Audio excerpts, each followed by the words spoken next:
Well, good morning, good afternoon, good evening, wherever you're out there listening to today's podcast. Now, this is a special edition of our SoundTraxx Soundbites podcast, Train Talk from Milepost 350. That's right, I'm actually at my own home right now broadcasting this, or I should say recording this. But we are proud to show you off. I wanted to take a moment and show off my layout just because I put a lot of work into it, and I think you guys will appreciate the fact that, I'm not just a Billy Mays Hayes pitchman for the SoundTraxx. I actually believe and live all this and work all and do all the work that just like I talk about. So wanted to take some time to show you around the layout and kind of show you some cool things that I've done with the layout over the years, and just want to give you a little bit of a history.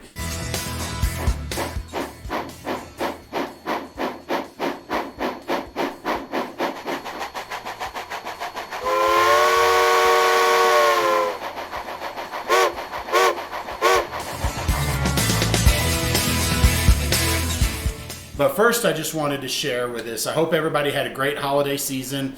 I know we're here in 2025, and we're looking forward to a nice, bright, strong year again this year. And we want to thank each and every one of our supporters out there, because without you guys, none of this would be happening. So we appreciate that. And I know we do strive quite a bit to try to make the best products we can out there for you, to make them easy and fun to use. And because of that, you guys have responded, and I know more and more of you every day are starting to use SoundTraxx products over the factory installed choice, which unfortunately are built in China, and that's why they're conveniently chosen as the factory install.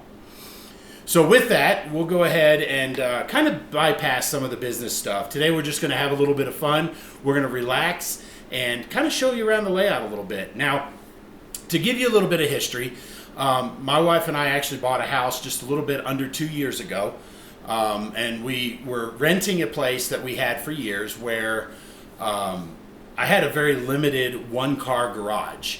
And I say limited, meaning I could barely fit the car in with any of the stuff around the side walls.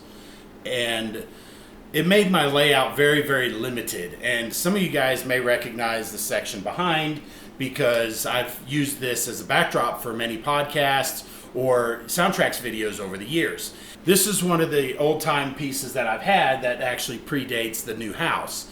And so with that, at the old place, I had basically about 20-foot long shelf switching layout with a detachable switching lead, which is over here to my left.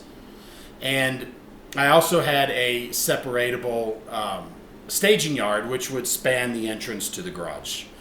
And so to put that up, we had to take the car out of the garage, put the legs up, and put it together. And so it didn't stay up very well. And this section here off to my left, and like I said, we'll do a whole layout tour here shortly. But the section off to my left actually had to be removable as well, because that was the entrance to the house. Well, sometimes some things never change, and actually it is kind of the entrance to the house as well. So it is again detachable, which actually worked out really well. But I'll get it more into the details of that as we go around the layout. But with that old layout, it was very short, and so we were basically limited to trains of a single locomotive and about 5 or 6 cars with a caboose. And part of that had to do with the, over to my right here, which we'll get to in a moment, the passing siding. And I had strategically laid it out to be one 4-axle locomotive, 6 box cars of standard length, 40-foot, 50-foot cars, and a caboose. And that way I could run 2 trains passing, or the crew doing the work here in the industrial area would be able to actually work around everything as it's going, do its runarounds and things like that. So when we bought the house, we actually started thinking originally, I say we, meaning me, my wife actually said, go ahead, the garage is yours, do whatever you want with it.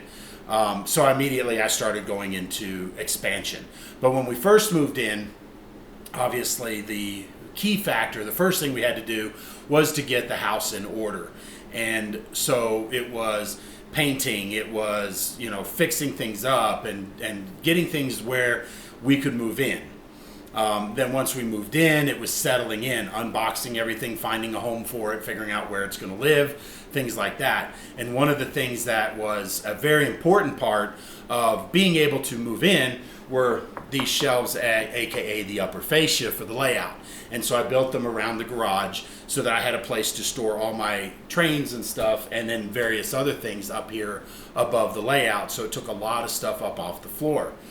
Things like collectibles and toys that we've collected over the years, whether it be sports collectibles or even going back to the old days of my youth when I still have some of my original Transformers, the little transforming robot toys, things like that. So I would keep all of that stuff, and this has proved invaluable. But now it's mostly train stuff and a few things here and there, some extra toiletries like paper towels. The shelf above the layout, it's actually really convenient. It's 30 inches deep, and so what that does is it provides a space for the light so that the light would shine down on the front of the layout, not over top of it. So that's one of the things that I kept in mind when I was designing the layout. So when we moved into here, this garage is actually 24 and a half feet deep and about 25 feet wide. So there's actually 4 foot on either side of the garage door, leaving plenty of room for a 2 foot wide shelf layout and still the 2 cars. And so with that, we were able to really expand the layout. Now remember, I was only 20 and a half feet long. So one of the first things I did was to set up the layout over in the corner, and I'll show you where that is in a moment, and set up the layout, put it up permanently. So this switching lead scenery block was attached to the industrial area, kind of sort of permanently over in the corner over there. And then that allowed me the ability to just come out and run trains whenever I wanted. Now, of course, moving the layout was the last priority. So some of the first things I started doing after the house was settled in was starting to put the buildings up, cleaning the track, making sure everything was aligned properly, and putting all the vehicles and getting my trains out again. And so when I did that, I realized, well, wait a minute, I've got an extra 3.5 feet. I think that's right. So maybe the garage is 24 feet deep, and I had 20 and a half, so that would be right. So I had 3.5 feet more yard to build. So I extended my yard by about 3.5 feet. So it gives me plenty of more switching space. Plus, it also gave me the ability to stage a train before it moved into the industrial area here behind me, with 2 locomotives. So now it became a little bit more fun, because now instead of being limited to 1, I could always do 2. And of course, how many of you have too many locomotives? Don't raise your hand, there's no such thing. But with that, I was able to start running 2 double locomotives, and so it became a little bit more fun doing the consisting, things like that I've showed you in all of our YouTube videos. But what was really fun was that now I also had basically this whole wall behind me, and that's why I'm not in the original place where the layout got moved, because I've expanded.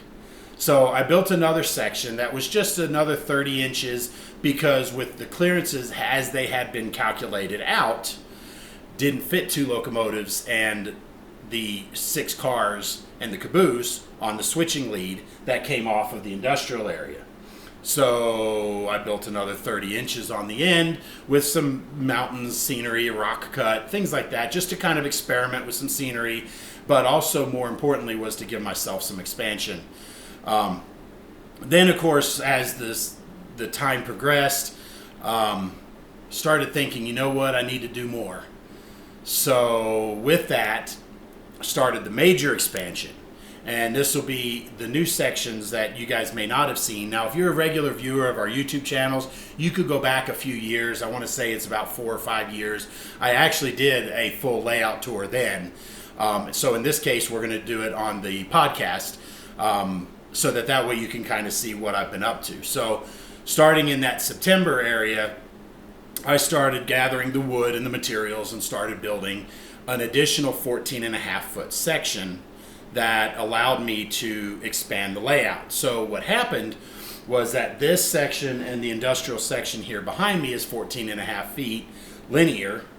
It's 14 feet from here and that, and then this section over the end.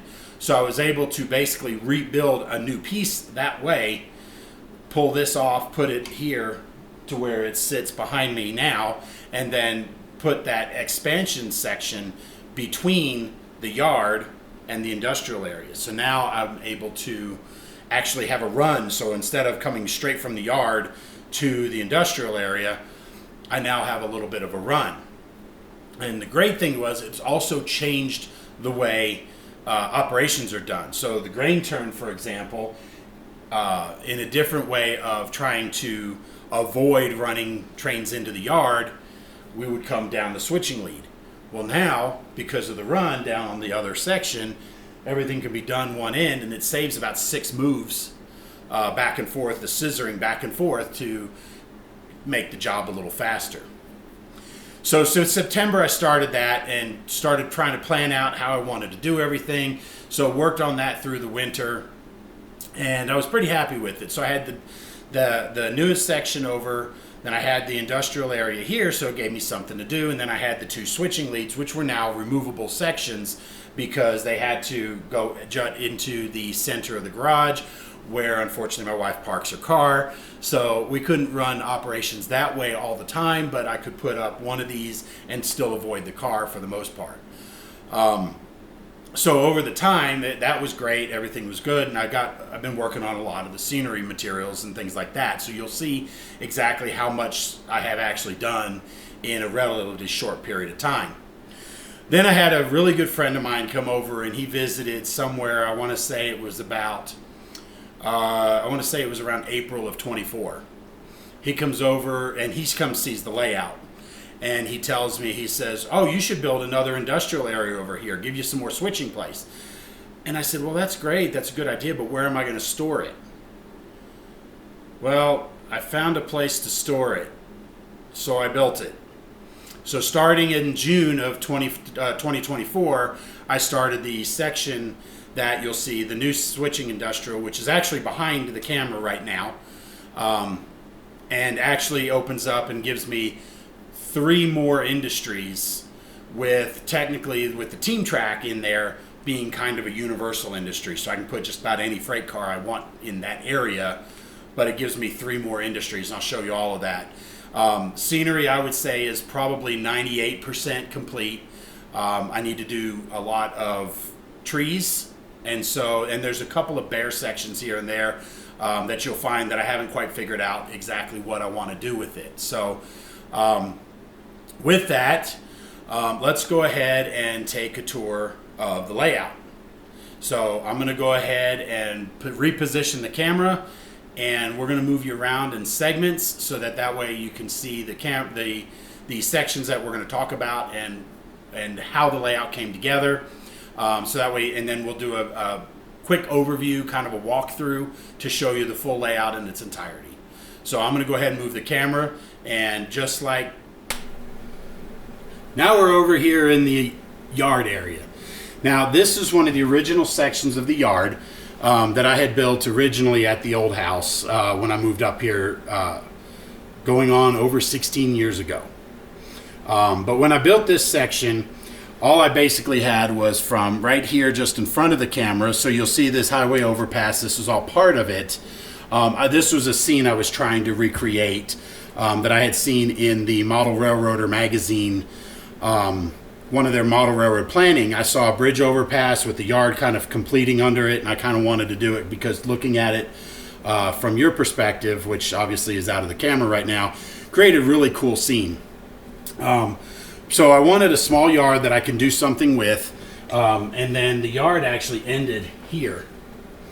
And so this was basically the end of where I could work and do anything on. And so I was very limited, but one of the things about my yard is everything's a number 6 turnout. So I have nice broad sweeping connections there. And all of the curves on my layout, a minimum radius of 36 inches. So everything runs pretty smoothly out here, including things like long passenger cars or even the 86-foot box cars, which I seem to have an unhealthy obsession with. I can run them on this layout, and everything runs really smoothly. So with the number 6s through here, it made my yard ladder a lot more compact. For example, one of the things that I always have tried to keep into yard design, going back to, oh, my brain just went blank. It's the author that did model railroad, or layout planning for model railroad operations, and I'm drawing a blank on it. I'm going to insert a screenshot of the book right here. But one of the things is you have, when you're building a yard ladder, you also want to take advantage or keep in mind the people of the railroading. In other words, who's walking through and throwing the turnouts. And so one of the things I've done on my layout is every one of these turnouts are hand-thrown ground throws. And the reason for that is because in the real world, especially in non-CTC area, everything has to be hand-thrown. So when you're running into town and you come over here and start throwing switches, well, who threw those switches? Superman? Did he get off the train and fly over and throw all the switches and then fly back and get in the train? Or maybe the Flash? But my point is that it gives us that operation, so when we slow down, we actually can now stop in front of the turnout just like they would in the real world. Get out, throw the turnout, and align the switches for where you're going to go. But because of the compact yard design, I wasn't able to put a ground throw on everything. And so what happened was space between, for example, these two tracks right here would not have given us room for a ground throw. So what I did was a sort of compromise, is so all of this under here are the Blue Point turnout motors. So they're just, rod controlled, and everything is underneath the layout. So you still have to do it manually, but instead of actually having a ground throw, you're actually going to do it here. But one of the things about the Blue Point ground throw, or the turnout machines, that I really like is that it also has the powered switch, so that every one of my frogs on the layout are powered. So again, my locomotives, when they're running, do not lose power at all. Every piece of rail has a feeder wire soldered to it, and they all go to the bus wire that's underneath, so that way every piece of rail doesn't have to rely on that rail joiner to transfer power from one section to the other. Everything is basically wired up together. My frogs are powered up, so that way everything is powered, so my locomotives will run basically through here flawlessly without the need for any current keepers or anything like that. Even though with Blue Nami I've been installing them, and for information on that, just shoot me a message and we'll talk about it. But I have been putting them in the locomotives. So basically it gives me an arrival and a departure track, and then a couple of fiddle tracks to be able to stage and build trains so I can block them properly to go out to the industrial area. And then I have the back track here is for either locomotive storage, runaround, or a caboose track. And then of course we have our engine facility lead, which is over here, and also another runaround. And then right here I have another runaround built into it as well, so that there's plenty of options to be able to get in and around freight cars and so forth. Now, as I mentioned, from about here to the wall is all brand new section, and it basically just extended the the tracks back to the wall. It gives me an extra 30 inches of layout space or yard space. So now I can have a few extra freight cars out here without cluttering up too much. So right now on the departure track, we've got the grain extra about to head out. Just need to get those GP38s, or we can use the GP7 and the GP12 over here to come over here and grab the train and head out. So one of my projects that I've done over the last several years to this section to help improve it and finish the scene is also all these lights. These are the Woodland Scenics Just Plug lights, and I'll insert some pictures of the night scenes here, because one of the things I want to try to be able to do is be able to do night operations as well. So I'm trying to do lights and everything because it's just cool. Who doesn't like lights, right? So with that, I'm going to turn the camera a little bit here, and we're going to show you kind of some of the downtown area. And so I've got the Chevrolet dealership back here, and that's got a showroom floor interior and some greedy salesmen sitting out there ready to pounce on the next customer. And then we've got a small little downtown feel with a main street and a main road right here. But this road kind of goes here, and then there's going to be a road kind of off-modeled section here that runs parallel. So that's why you're seeing the backs of these buildings over here, is because that's where the road would technically run. So let's give you an overview of the yard and this whole section here. Kind of show you where it looks.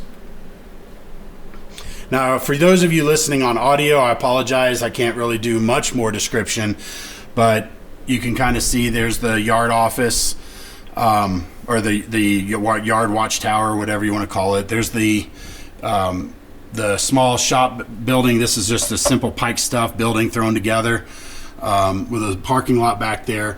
We got the sanding tower, and then we have a oil tank that feeds the the fueling racks back there.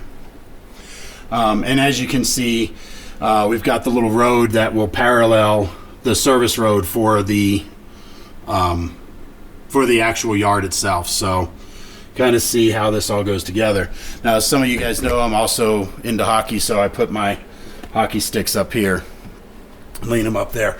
Now, the last thing I'll show you here on this particular section is this track right here. This front track actually has a turnout that will lead off, and that goes to the staging yard, which is stored up against the wall right here. It's just a 3-track storage yard, and it just kind of sticks right out of the way, puts up against the wall, but it bolts on right here and right here with just a couple of bolts and nuts, and then the legs under there are just formed PVC pipe. Under here is where I store all my hockey gear, so you can kind of see how that works out. So with that, what do you say we go to the next section of the layout? Okay, we're here at the next section. Now, this is the town, and this is kind of indicative or trying to model the sprawl America as, industry, you get out of the downtown areas, you start going out to the suburbs. And so with that, I've got some buildings, houses over there, and I'll show you some of this close up. We've got some houses over there. We've got our restaurant row, so to speak. We've got the Waffle House, aka the Awful House, I'm sure. Actually, I really like it, so I can't call it that. We've got our KFC, we've got a Whataburger over here, and then we have a Piggly Wiggly grocery store over there. So we have kind of the typical urban America near the end of the suburban area. We've got a remaining leftover Missouri Pacific depot that's now just being used basically for maintenance away, office buildings, things like that. Remember, this is the 70s, is what I'm modeling, 1978-ish. We've got operating street lights and things like that. I've got operating traffic lights, and I'm in the process of trying to finish installing the operating grade crossing, so I won't be able to necessarily show you that during this particular podcast, but once I get everything finished and working, then we'll be able to show it off. And it has to do with the linkage for the arms. So, but anyway, once we come over there, then I'm going to turn the camera just a little bit here. Let's go take a look up. Let's go take a close look. So we've got our town. So here's where the the yard ends. And so this wall is just kind of a retaining wall remainder from the old layout. And then this is all the new section that I started September 23. We've got our friend Jerry Day here taking pictures of the trains. But we've got the buildings over here that are up in the suburban area. We've got our road here. And then this is one of the small areas. I'm still trying to figure out what I want to do with it. So right now, I just got some stuff thrown in place. We've got a billboard put in by my friend Patrick Bopp out of Luxembourg. And then here's our Mopac depot.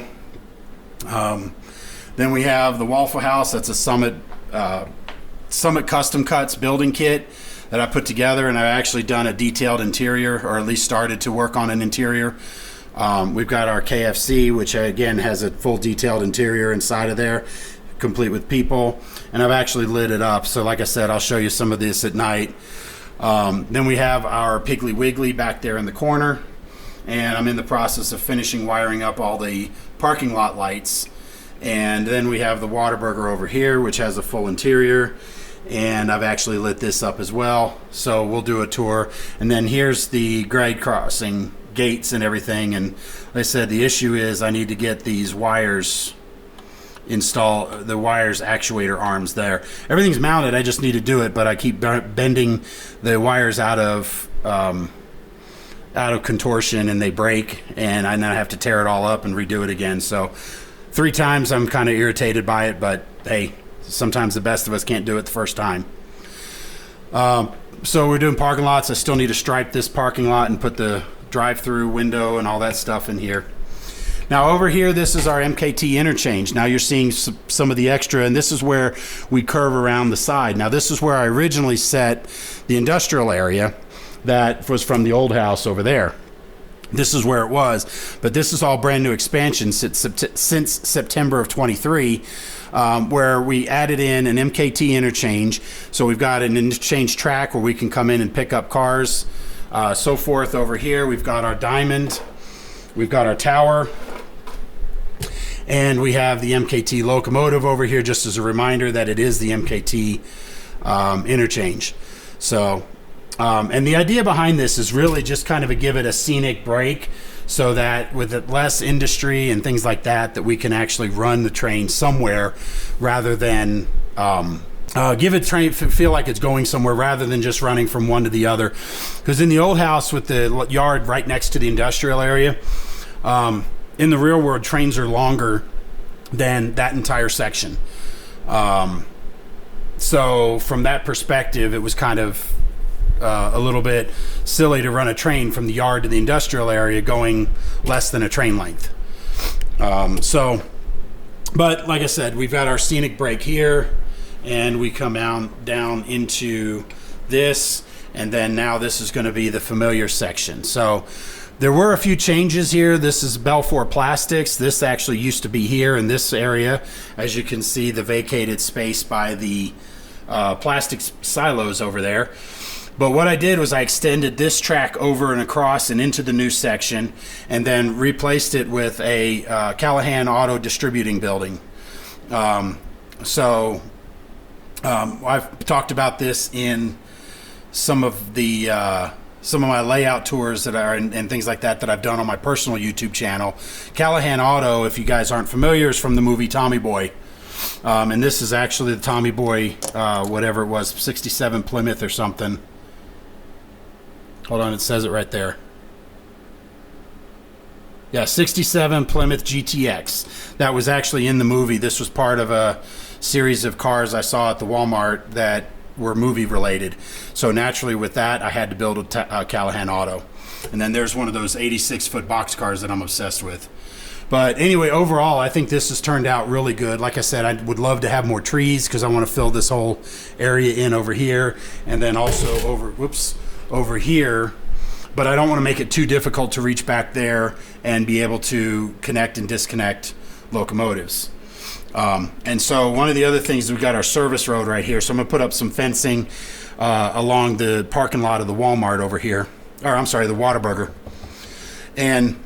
But we have our access service road that comes out to the tower, and the tower is of course run by the Missouri Pacific, and so they basically get to tell the Katy when they can and can't run through the diamond. So anyway, that's just a fun little thing. And we got a nice little cabin back out there. That's a recent addition, like over the last week. That's a brand new kit release from the Woodland Scenics built-ups that I thought just looked too good not to put out there. And if you look carefully, there's a bench there so people can come out and watch trains go by. So now we're getting over into the older industrial area here. So we've got our Coca-Cola bottling plant and distribution center. Like I said, I'd love to fill this area with a little bit of trees, actually ballast and finish this, but I need to build the building for Priority Warehouse. Now the history behind Priority Warehouse is that this was originally cut out from a Priority mailbox that I had gotten to put a footprint so I could lay track. So I decided to go ahead and name it Priority Warehouse. But there's 5 doors that are along here, and this is just a foam core building stand-in right now that just gives me something to run. So one of these days I'll actually come in and build a proper building, but I just hadn't done that. So anyways, here's some more billboards by my friend Patrick Bopp over in Luxembourg. He's done these, and he's done a really cool way of doing it. So that's a really neat way of being able to build these. So here we have on the layout, we have our coal train coming through. Hey, it's a coal train. It's got a locomotive and a caboose and a coal car. But over here we got bin for tools. You guys have seen this before. It takes a couple of box cars, things like that. And then I've got this train here that's actually staged to go to the new section. So you'll notice a tank car, a gondola, and a couple of box cars. So maybe that's a little foreshadowing what's coming up. So like I said, this hasn't changed much. We have our grain elevator. One of these years I'll get into finishing putting this up, and I don't want to put some handrails around the top of that and light it up. Just haven't done it yet. Then we got the feed mill over here, which this Coke machine keeps dropping, keeps falling over. Well, that doesn't help. There we go. So we have our feed mill over here. Then we have the track over here that takes some cars and services, and we got a small 2-bay hoppers, but it's typically would be a small load of grain or something like that. This is the scenery. This is the switching layer area, or the switching lead I was talking about earlier, where this was the removable section of the old layout. So as you can see, there's the entrance into the house. So you do have to duck under this when the layout is up. So again, this is removable, but that's okay. I have a couple of cars on the highway here. And then now we're going to get into the new section. So I'm going to stop the camera here. I'm going to reposition, and I'm going to show you the new section here. Hold on just a moment. Okay, so now we're in this new section. Now this is a 7.5 foot by 2 foot wide module that I have built just for the added extra.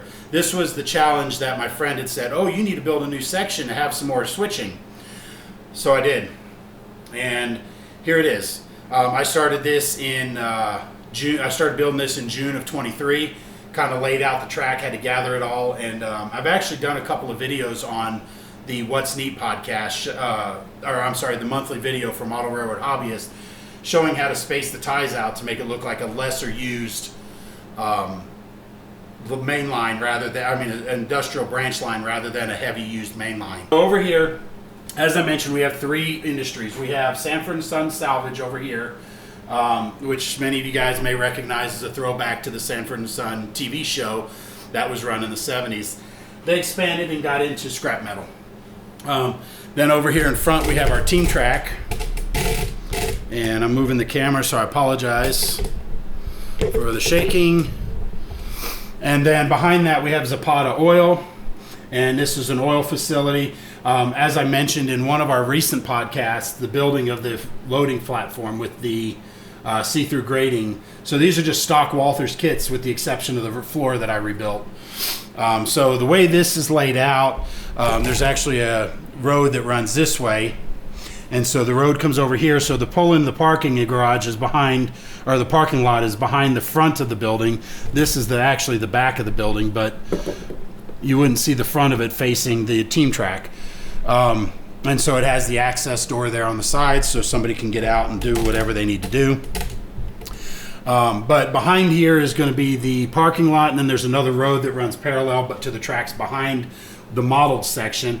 That this eventually will become a lumber yard, but because they don't have a direct rail link, they're going to come into the Team Track, which will be right here. So we can put in some wood cars or lumber cars, center beams, and they'll just bring a forklift around and carry the wood around, or they'll bring a light truck and carry it over. So nice and easy. And then there's a small switching lead that goes off the end, and that's the end of the layout there. So basically, all in all, it just gives me something to kind of play with a little bit, so that way, keeps me busy. Couple of locomotives runs around, and again, the clearances on the runaround tracks here gives me, again, basically 6 cars and a caboose. Now with these longer gondolas, of course, that cuts into it a little bit. But that's where the crew has to be experienced enough to be able to run and operate on here. So next task I'm going to start working on is getting the lighting done on this section. We've got to have some lights over the team tracks, some lights on the oil facility over here, and then of course the lumber yard. Once I figure out what I'm going to do over there, we'll get lit up as well. But basically that's kind of the layout. So let's do a quick run over tour to kind of show you around the layout really quickly. So we're going to go ahead and start that now.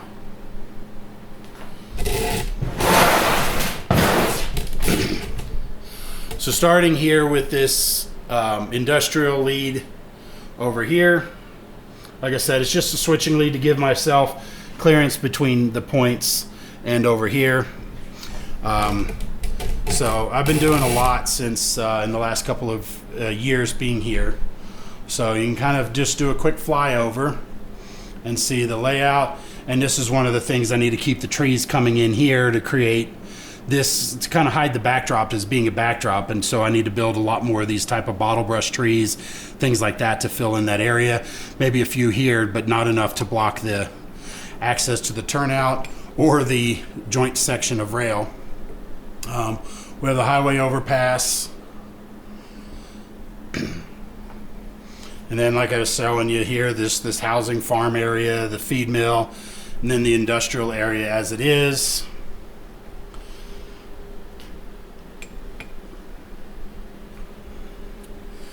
And as we come over here, like I said, the Callahan Auto, I'm actually in the process of lighting this up as well. Whoops, I almost knocked that over.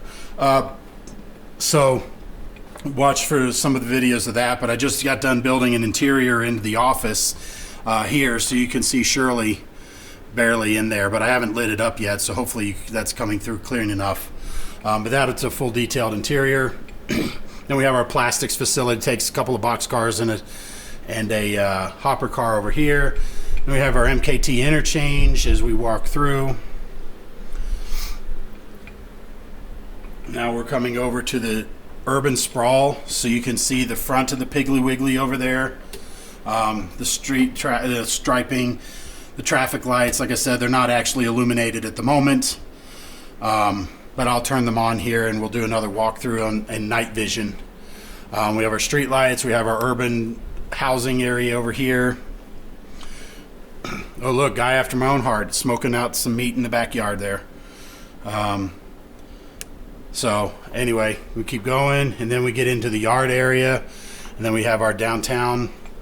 There's one of my first scratch builds, that's Moe's Tavern from The Simpsons, thrown in there just to try to make it a little interesting. The dealership, and like I said, the retaining wall, and then we come into the yard. So that's basically it. Now I'm going to give you one look. I'm going to go ahead and turn on the lights, and I'm going to turn on the lights, and we're going to do another walkthrough with it in night vision. So when night falls, wow, night fell quickly here. But anyway, so here's an overview of the yard. And what I also have is I have a set of color changing LED strips behind the fascia here, so it kind of gives a hue of midnight with the moonlight. Uh-oh, we got a light out. Interesting. I'll have to go fix that, figure out what's going on. But anyway, you can kind of see the yard, even the engine facility there, the little work shed has a light inside of it. So coming out over here on the yard lead, you can see the Chevy dealership now fully lit up, and now you can see the showroom floor. And with the spotlights over the parking lot.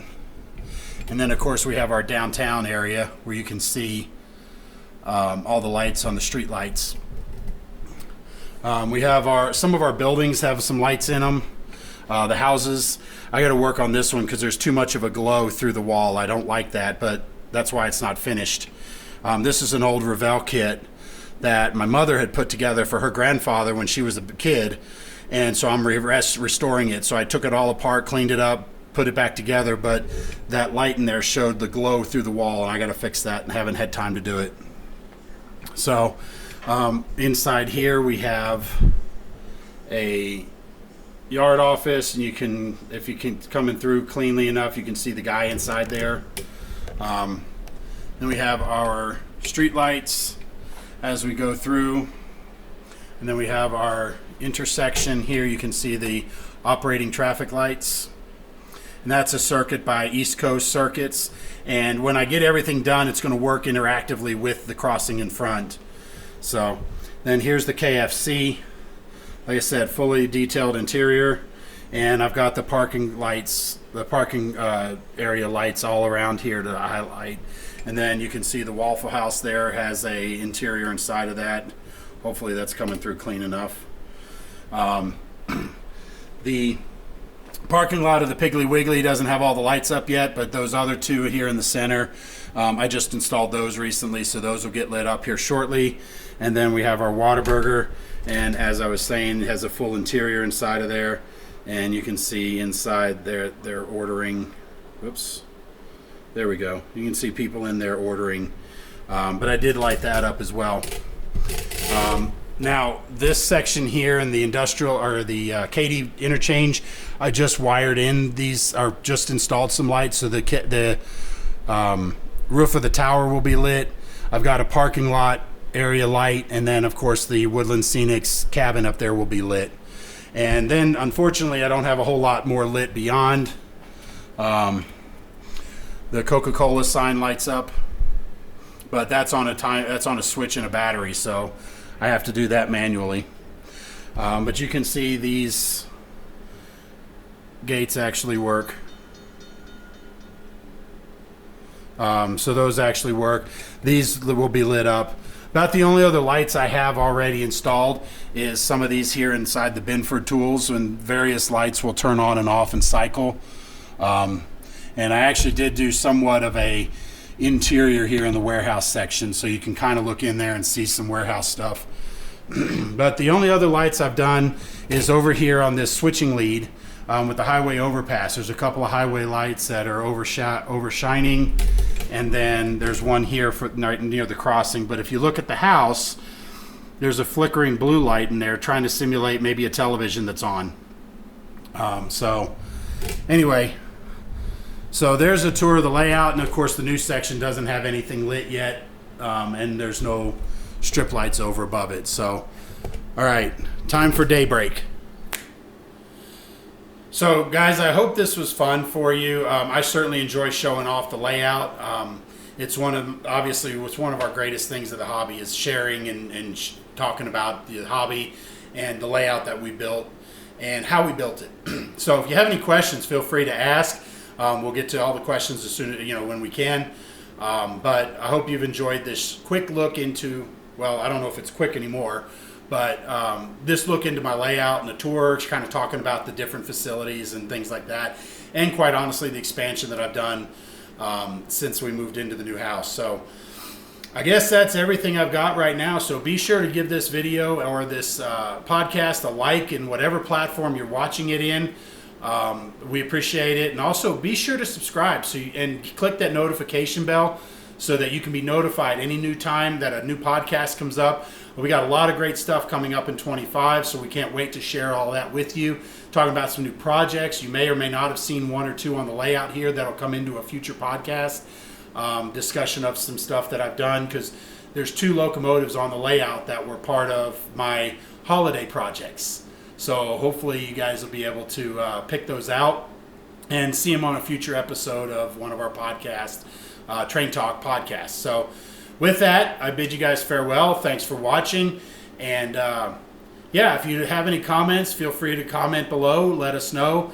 And if there's anything you have any questions on, feel free to reach out to us. And when it comes to SoundTraxx products, be sure to email us at support@soundtraxx.com to ask any questions. Feel free to ask.